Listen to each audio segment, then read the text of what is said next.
This is a very important history that I feel like as a Nigerian, you need to know. Okay. So what you will do for me is that after watching this particular history documented story, make sure you share it. Okay. Thank you. In January 1966, a military coup was conducted in Nigeria, organized by Chukwumakaduna Zogu and the other young army officers. This coup happens to be the first in Nigeria and the heaviest in record, as it saw the death of many great Nigerians: the Prime Minister, Alhaji Tafawa Balewa, the Premier of Northern Region, Sir Ahmadu Bello, Chief Samuel Akintola, and 19 others, including senior army officers and politicians.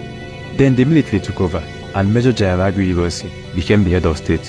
But by 29th July 1966, barely 6 months in power, Ironsi was assassinated while on a visit to Ibadan.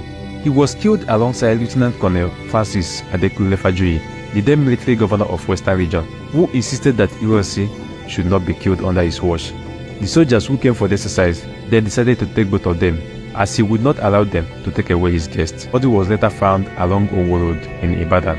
After Ironsi's death, General Yakubu Gowon, who was the most senior military officer from northern Nigeria, took over as head of state. Few months into his administration as head of state, the Nigeria-Biafra War broke out, which lasted from July 1967 to 15th January 1970. I call on those who claim to love Nigeria and the Igbos to face realities and advise the people of the East Central State to lay down their arms and return to the fold. After the war, General Yakubu Gowon was still the head of state until 29 July 1975, when General Murtala Mohammed overthrew his administration and became the head of state, with General Olusegun Obasanjo as his second in command. Murtala Mohammed's administration was short-lived, as he was killed on 13th February 1976, just after 6 months and 15 days as head of state. His death was masterminded by a group led by Lieutenant Colonel Bukasu Kadinka. They shot him while in traffic in his vehicle near Dodam Barracks, Obalande, Ikoyi, Lagos. After his death, Olusegun Obasanjo took over. He was the head of state from 1976 to 1979.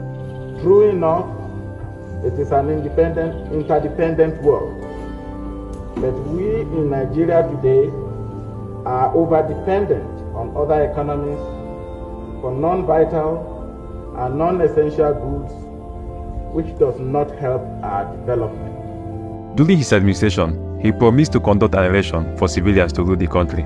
By August 11, 1979, a general election was conducted and Alhaji Shehu Shagari became the president of Nigeria, with Dr. Alex Ekwueme as the vice president. I, Sheikh Usman Aliyu Shagari, do solemnly swear that I will be faithful and bear true allegiance to the Federal Republic of Nigeria. After their first 4 years as president and vice president, on 6th August 1983, another general election was conducted, and the result was a victory for the incumbent Alhaji Shehu Shagari. He just won his second tenure as president, but the second tenure only lasted for 4 months, because on 31st December 1983, General Muhammadu Buhari overthrew their government through a coup. Good afternoon, gentlemen. Please sit down.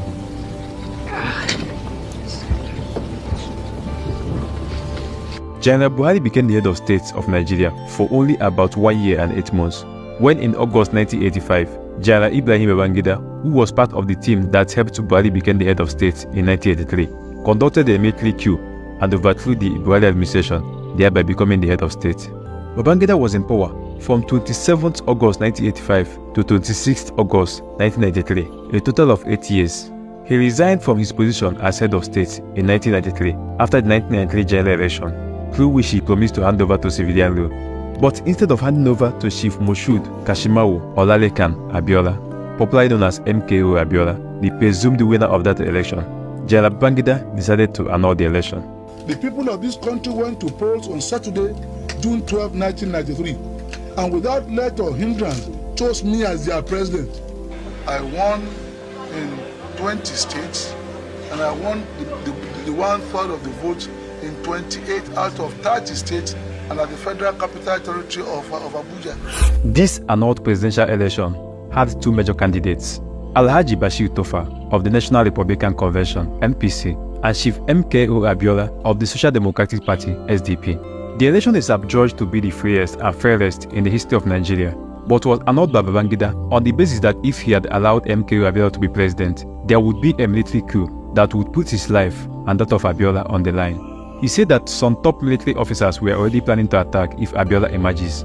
As a result of that announcement annulling the election, a public protest was sparked throughout the country, and it forced Babangida to step aside and handed power over to Chief Ernest Shonekan as the interim president of Nigeria on August 27, 1993. Ernest Shonekan's administration only lasted for less than 3 months before General Sani Abacha took over as the head of state in November 1993. Abacha was the head of state from 1993 to 1998 when he lost his life. The Chief of Defense Staff, Major General Abu Sami Abubakar, took over as the head of state. General Abu Sami Abubakar promised to hand over power to a civilian government after a general election. The election was between two major candidates, former head of state Chief Olusegun Obasanjo, who contested on the platform of People's Democratic Party (PDP), and Chief Samuel Olufale, who ran on the platform of a joint alliance between the parties Alliance for Democracy and All People's Party. That Olusegun Obasanjo, retired of the PDP, having complied with requirements of the law and scored the majority of votes, is hereby declared the winner and is returned elected. By May 29, 1993, Chief Olusegun Obasanjo and Alhaji Atiku Abubakar were inaugurated as the president and vice president of Nigeria. Obasanjo was the president for 8 years, between 1999 and 2007, which includes 2 tenures of 4 years each. By 2007, he handed over power to Umaru Musa Yar'Adua, who had won the 2007 general election. But by May 5, 2010, after just 3 years in office, Umaru Musa Yar'Adua was declared dead following months of illness. Dr. Goodluck Jonathan, who was the vice president, took over and completed the tenure, while he also ran and won the 2011 general election, giving him a fresh tenure that lasted from May 29, 2011 to May 29, 2015. By 2015, through a wave of coalition and alliances that gave birth to a new political party, the All Progressive Congress (APC), Muhammadu Buhari won the presidential election, defeating the incumbent president, Goodluck Jonathan, and others. This marked the return of General Buhari, who was the military head of state between 1983 and 1985. He then served as the president from 29 May 2015 to 29 May 2023. On 29 May 2023, Asiwaju Bola Ahmed Tinubu was sworn in as the president of Nigeria after a keenly contested election between 3 popular candidates: Alhaji Atiku Abubakar of the People's Democratic Party (PDP), Mr. Peter Obi of the Labour Party, and Bola Ahmed Tinubu of the All Progressive Congress (APC). But in all this, after years of gaining independence, it still reflects as if Nigeria is still under colonial bondage. Thank you for watching. More is coming your way.